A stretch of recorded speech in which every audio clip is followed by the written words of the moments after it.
Okay, so picture this. On a quiet mountainside in Turkey, there's this little stone house, and it comes with a huge claim that it was the final home of one of the most revered people in history. So, is it for real? Well, let's get into it. And here it is. I mean, look at it. It's a simple, humble stone house kind of tucked away on what the locals call Bülbüldağı, which means Nightingale Mountain. Now, for millions of pilgrims, and we're talking both Christians and Muslims, this is so much more than just an old building.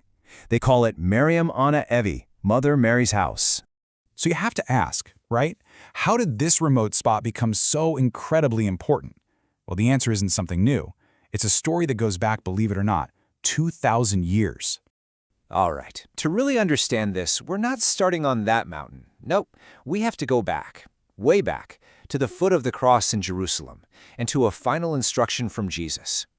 Okay, so this passage right here, from the Gospel of John, this is the bedrock. This is ground zero for the whole tradition. You've got Jesus entrusting his mother, Mary, to the care of the disciple whom he loved. And pretty much everyone agrees that's St. John the Apostle. So from that moment on, John was her guardian, her protector. So what's the connection to Turkey? Why Ephesus? Well, this is where it gets interesting. Early Christian history is actually super clear on this. St. John spent his final decades in the huge, bustling Roman city of Ephesus. He preached there, he wrote his gospel there, he was even buried there. So for the early believers, the logic was pretty simple, right? If John went to Ephesus and he was Mary's guardian, well then Mary must have gone with him. It just makes sense. But wait, there's more to it than just that. There's another huge reason why Ephesus, of all places, was so ready to embrace this idea. See, the city had this long history of worshiping a really powerful female goddess. So before Christianity ever showed up, Ephesus was the absolute center for the cult of Artemis. And we're not talking about the Greek goddess of the hunt you might be thinking of. Nope, this was a much older, powerful Anatolian mother and fertility goddess. Her temple was literally one of the 7 wonders of the ancient world. So, as Christianity started to spread, you can almost see this natural shift happening. The people of Ephesus took all that deep-seated devotion they had for one great mother figure, Artemis, and transferred it to another, Mary. And this connection, it got official, like really official, in a huge way, back in the 5th century. Get this, in 431 CE, bishops from all over the Christian world gathered right there in Ephesus, in a church already named for Mary, for this massive council.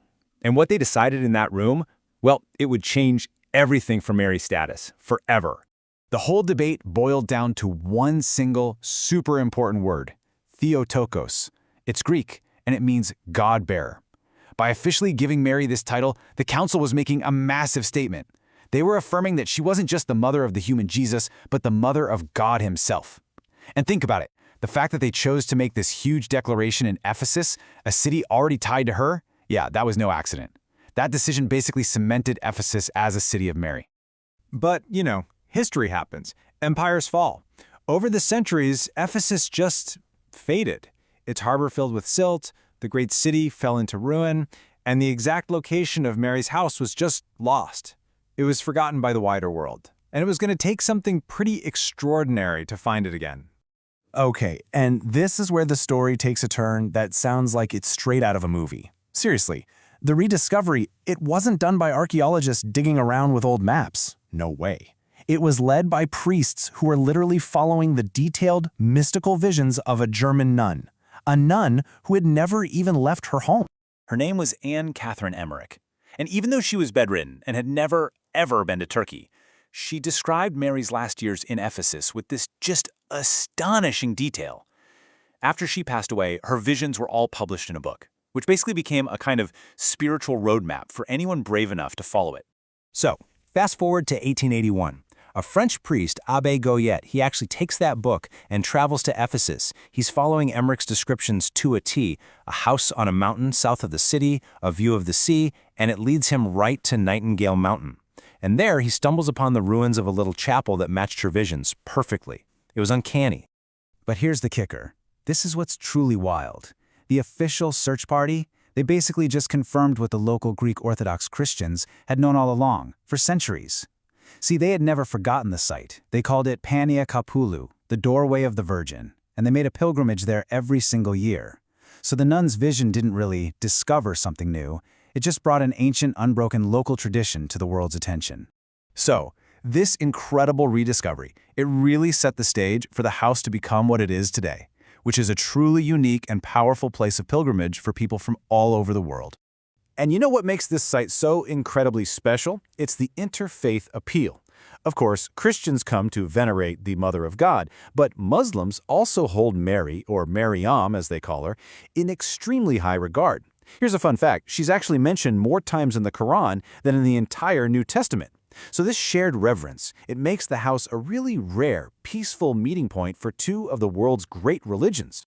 Naturally, the Catholic Church took notice too. Now, they were careful. They stopped short of saying, yep, this is 100% authentic. But back in 1896, Pope Leo XIII did recognize it as an official place of pilgrimage, and since then, 3 different popes have personally visited in 1967, 79, and 2006. That really cemented its status as one of the most important shrines in all of Christianity. And if you go there today, you can see this living faith in action. It's really moving. Pilgrims are taking part in these timeless rituals. You'll see them lighting candles, which is just this universal symbol of prayer and hope. They write their prayers and wishes on little pieces of paper or cloth and tie them to the wishing wall. And they drink water from a spring under the house, which many believe has healing powers. It's a very tangible expression of devotion. So, this brings us right back to where we started, to our big question. We've got this ancient tradition, we've got these unbelievable visions, and we have a living, breathing shrine. But what does the hard evidence actually say? Well, it's complicated.